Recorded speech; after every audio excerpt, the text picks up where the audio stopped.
नमस्कार बच्चों, सरिता शर्मा की हिंदी पाठशाला कक्षा 9वीं में आप सभी का स्वागत है।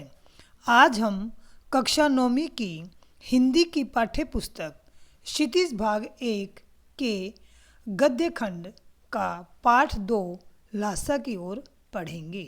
यह पाठ एक यात्रा वृत्तांत है और इसके लेखक हैं राहुल सांकृत्यायन।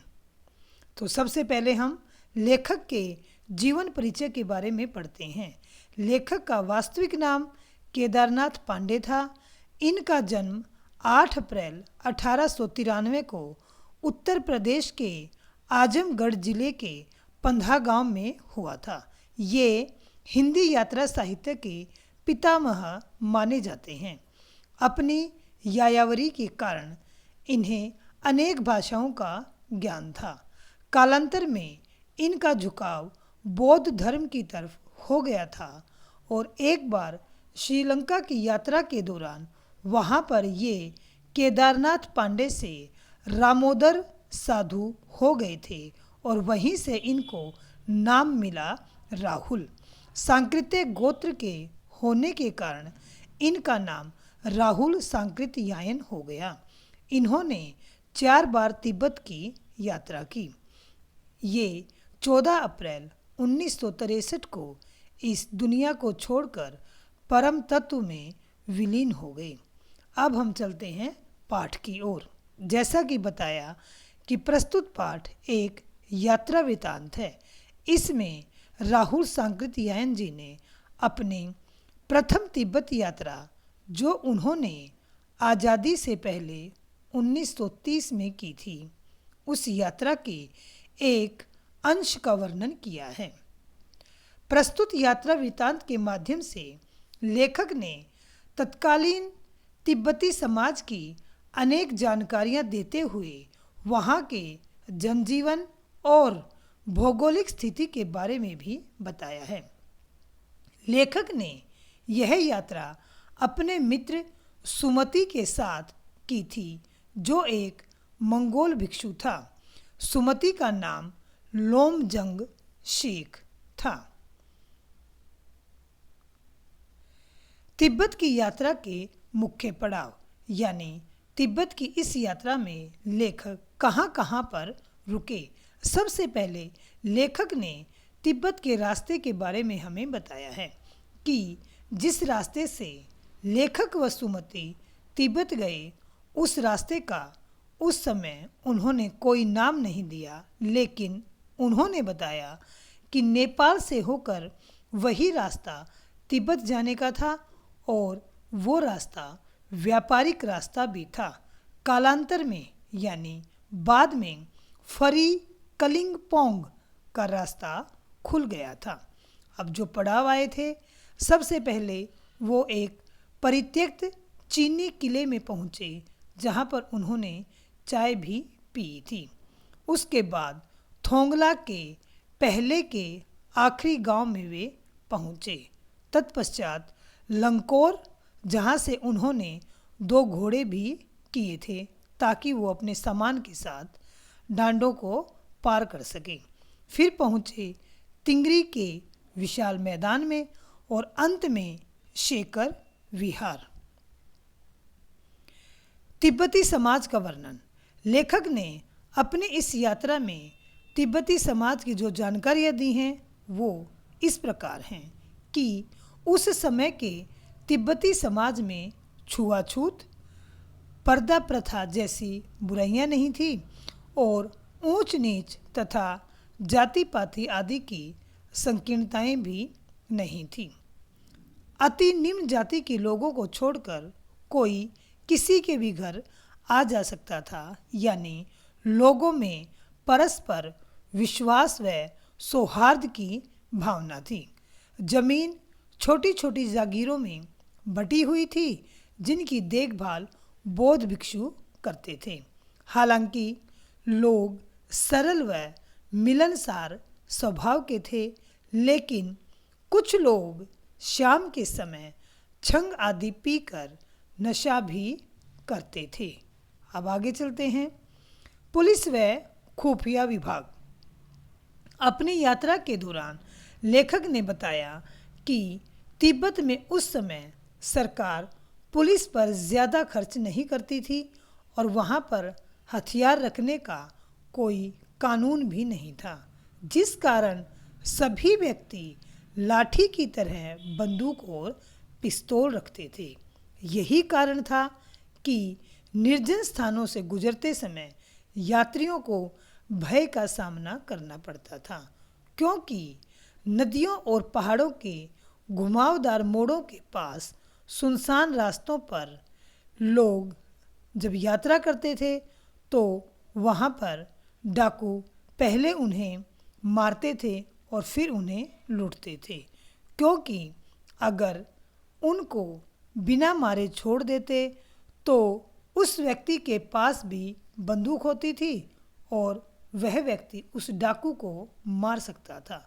इसलिए चोर डाकू पहले यात्री को मारते थे और फिर उसे लूटते थे। तिब्बत के लोगों की धार्मिक आस्था। अब हम बात करते हैं कि तिब्बत के लोग किस धर्म को मानते थे, धर्म के प्रति उनकी क्या आस्था थी। पाठ को पढ़ने से पता चलता है कि तिब्बत में बौद्ध धर्म का प्रचार प्रसार था। लेखक के दोस्त भी एक बौद्ध भिक्षु थे। वहाँ के लोगों ने उनका बहुत आदर सम्मान किया और सुमति ने उनको भारत के गया से ले जाए हुए बौद्ध धर्म के गंडे भी दिए। एक बौद्ध धर्म के मठ में लेखक को बुद्ध वचन अनुवाद की अनेक हस्तलिखित पोथियां भी मिली थी। यह सभी बातें प्रमाणित करती हैं कि तिब्बत में लोगों की बौद्ध धर्म में बहुत आस्था थी और वे सभी बौद्ध धर्म के अनुयायी थे। तिब्बत का मौसम। लेखक जब अपने दोस्त सुमति के साथ वहाँ के विकट डांडों को पार कर रहा था तो उन्हें तिब्बत के विचित्र मौसम का भी सामना करना पड़ा। लेखक ने बताया कि आगे सूर्य की गर्मी उनके चेहरे को तपा रही थी, लेकिन सिर को मोटे कपड़े से ढकने से गर्मी कम भी हो जाती थी।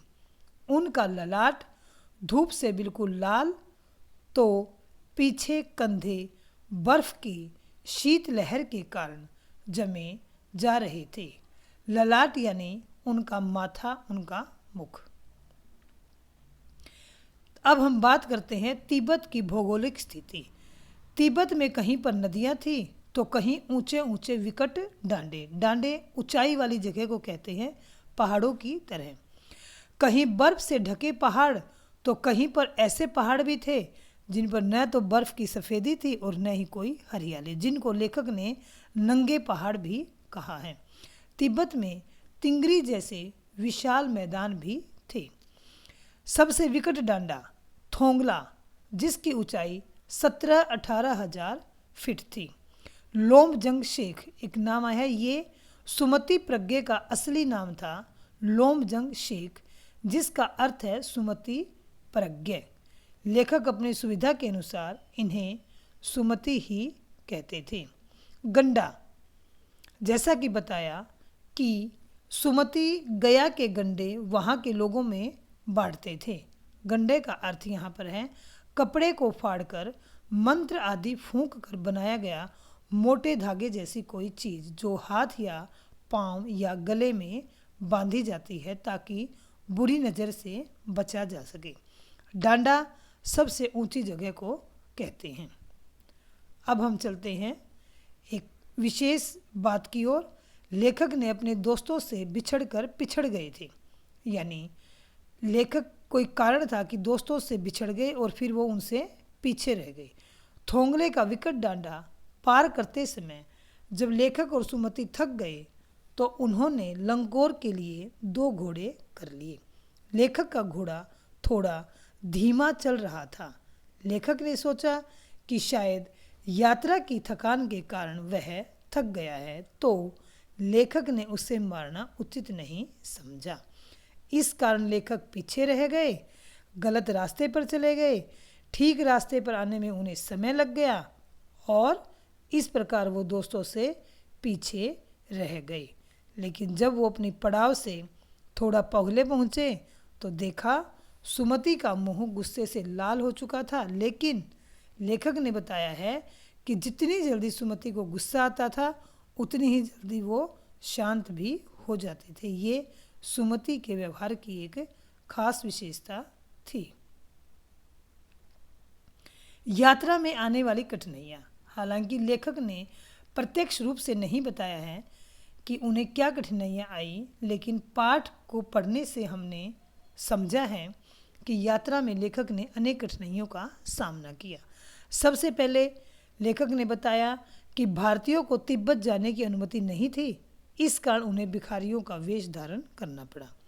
रास्ते में उन्हें कोई भारवाहक यानी कुली, उनका बोझ उठाने वाला नहीं मिला, इस कारण उनको अपना सामान खुद उठाकर विकट डांडे पार करने पड़े। चोर डाकुओं के भय के साए में यात्रा करनी पड़ी।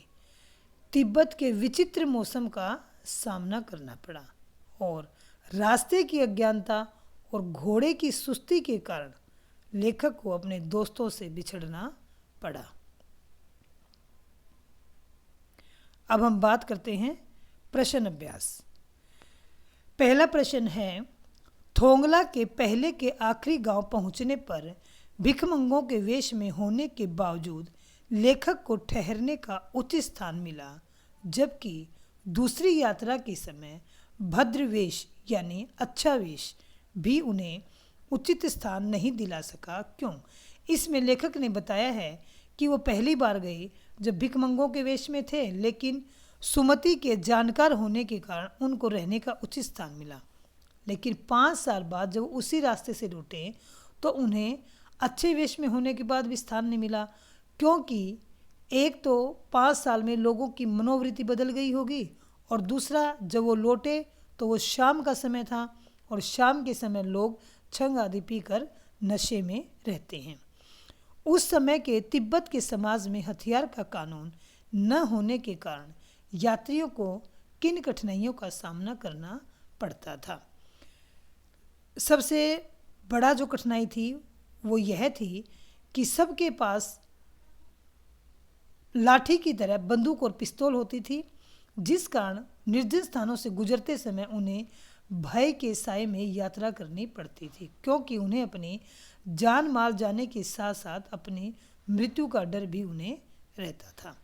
तीसरा प्रश्न है, लेखक लंकोर के मार्ग में अपने साथियों से किस कारण पिछड़ गया। इसके 2 कारण हैं। एक तो उनको जो घोड़ा मिला था वह धीमा चल रहा था, जिस कारण वो पीछे रह गए। दूसरा, उन्हें रास्ते की अज्ञानता के कारण वो गलत रास्ते पर चले गए और सही रास्ते को पकड़ने में समय लग गया, इस कारण वो अपने दोस्तों से पिछड़ गए। अगला प्रश्न है, लेखक ने शेखर विहार में सुमति को उनके यजमानों के पास जाने से रोका, लेकिन दूसरी बार रोकने का प्रयास क्यों नहीं किया। यजमान उन लोगों को कहा गया है जिनको वो गया के ले जाए हुए गंडे देते थे और बदले में उन्हें वो लोग कुछ पैसे देते थे। तो एक बार पहले तो लेखक ने सुमति को जाने से रोक दिया, क्योंकि वो अकेले बोर हो जाते और समय व्यतीत कैसे करते। लेकिन दूसरी बार रोकने का प्रयास नहीं किया, क्योंकि वहाँ एक मंदिर में उन्हें बुद्ध वचन अनुवाद की हस्तलिखित पोथियाँ मिल गई थी और क्योंकि लेखक पढ़ने के शौकीन थे तो उन्हें अपना समय व्यतीत करने का एक अच्छा साधन मिल गया था, इसलिए उन्होंने सुमति को रोकने का प्रयास नहीं किया। अगला प्रश्न है, यात्रा के दौरान लेखक को किन कठिनाइयों का सामना करना पड़ा। इस बारे में हम चर्चा कर चुके हैं, जैसे विचित्र मौसम का सामना करना पड़ा, भिखारियों का वेश धारण करना पड़ा, विकट डांडे पार करने पड़े, अपना सामान खुद उठाना पड़ा, अनेक कठिनाइयाँ। अंतिम प्रश्न है, प्रस्तुत यात्रा वृत्तांत के आधार पर उस समय का तिब्बती समाज कैसा था। तो बच्चों, मैं बता दूं आपको कि पाठ से जो पता चला है वो यह है कि उस समय का तिब्बती समाज मिला जुला था। कुछ अच्छी बातें भी थी, जैसे छुआछूत, पर्दा प्रथा जैसी बुराइयां नहीं थी, और कुछ गलत बातें भी थी, जैसे लोग नशा करते थे और पुलिस व्यवस्था पर सरकार खर्च नहीं करती थी, जिस कारण लोगों को जान माल का डर बना रहता था। अब इस पाठ में से कुछ अतिरिक्त प्रश्न निकलते हैं जिनके उत्तर आपको स्वयं लिखने का प्रयास करना है। सुमति कौन था, उनके व्यक्तित्व की विशेषताएं बताइए। सुमति मंगोल भिक्षु था और वो मिलनसार स्वभाव के थे। जैसे पता चला कि हर पड़ाव पर उनके जानकार थे। कोई मिलनसार होता है तभी उनके जानकार बनते हैं। दूसरा प्रश्न है, प्रस्तुत पाठ में लेखक ने बड़ी कुशलता से वहाँ की चाय बनाने की जो विधि बताई है उस विधि को अपने शब्दों में लिखिए। तो आप अपने अनुभव के आधार पर ये लिखेंगे पाठ को पढ़कर। लंकोर के रास्ते में लेखक ने अपने घोड़े को क्यों नहीं मारा और उसका क्या परिणाम हुआ। लेखक ने अपने घोड़े को इसलिए नहीं मारा, उन्हें लगा कि उनका घोड़ा लंबी यात्रा के कारण थक गया है और उसका परिणाम क्या हुआ कि वो पीछे रह गए, रास्ता भटक गए और दोस्तों से पिछड़ गए। पाठ के आधार पर लेखक के व्यक्तित्व की विशेषताएं आप स्वयं कीजिएगा। तिब्बत के लोग किस धर्म के अनुयायी थे, तर्क सहित उत्तर दीजिए। पाठ में स्पष्ट हो चुका है, तिब्बत के लोग बौद्ध धर्म के अनुयायी थे। तर्क अपने अनुभव के आधार पर आप दीजिएगा। तिब्बत के सबसे विकट डांडे का नाम थोंगला था और समुद्र तल से उसकी ऊंचाई 17-18 हजार फीट थी। तो बच्चों, हमने ये पाठ पढ़ा, प्रश्न उत्तरों के बारे में चर्चा की। आशा है आपको समझ में आया होगा। अब आप इस वीडियो को लाइक करें, शेयर करें, सब्सक्राइब करें और आपकी स्क्रीन पर जो बेल आइकॉन नज़र आ रहा है उसे भी दबाइए। अगली वीडियो के साथ हम जल्द ही उपस्थित होंगे। तब तक के लिए धन्यवाद।